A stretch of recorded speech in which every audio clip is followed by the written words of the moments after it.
Kína og kjúklinganagga. Þeir eru íslenski svo þeir eru sérlega innihalda engan kjúkling. Þeir eru bara sag. Svo er þetta pönnu hérna. Það er kveiki undir henni, það er þessi ekki hér.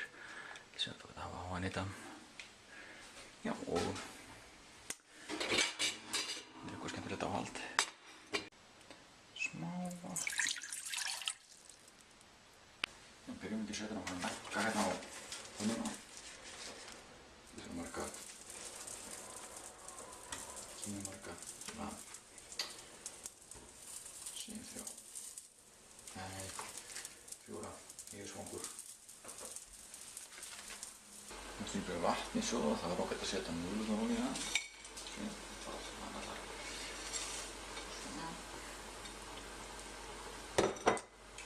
Það er ganga í 3 mínútur. Þannig að það taka núðlurnar og setja gula.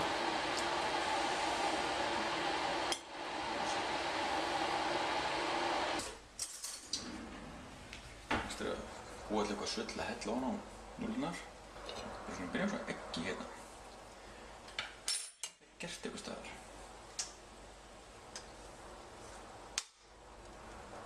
Þannig að eggið hellir hérna inn í.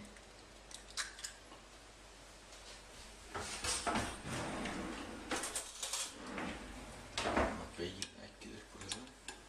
Það er bara einhver stund fyrir þetta að verða. Setja það á núðlurnar.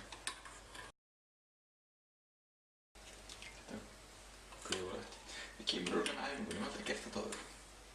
Fann þetta okkur í YouTube-vídeó. Það sé ekki miklu betra ef maður gerir þetta þegar þetta er soðið almennilega. Hugsa það. Þetta var klúðrast einlega hefði maður bara búið til sós úr þessu. Þetta er dótið sem var með núðlunum. Það er frónin.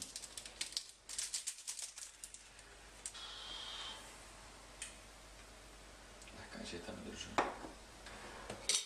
Hræra þetta bara. Svo erum við þetta hérna krydd. Þetta var notað til að bráðbæta þetta. Þetta er madras, karrí, eitthvað, veit ekki hvað við setjum mikið í skeið. Hlustu hvernig ekki satt.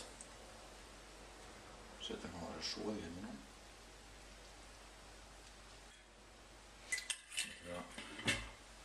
Tökum svo naggan okkar, hendum þennan og þetta smá.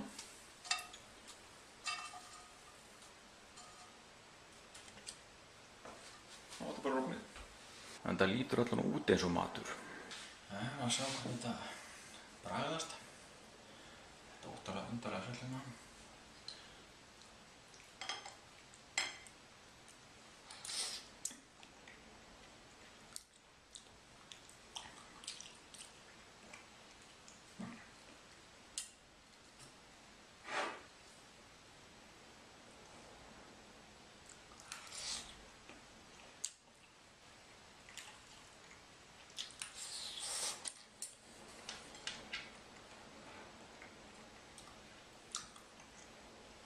Ekki slæmt.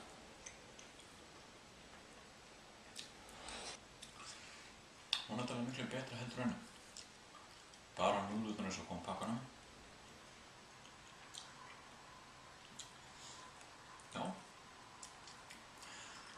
Þetta er eitthvað sem ég ætti að gera miklu oftar.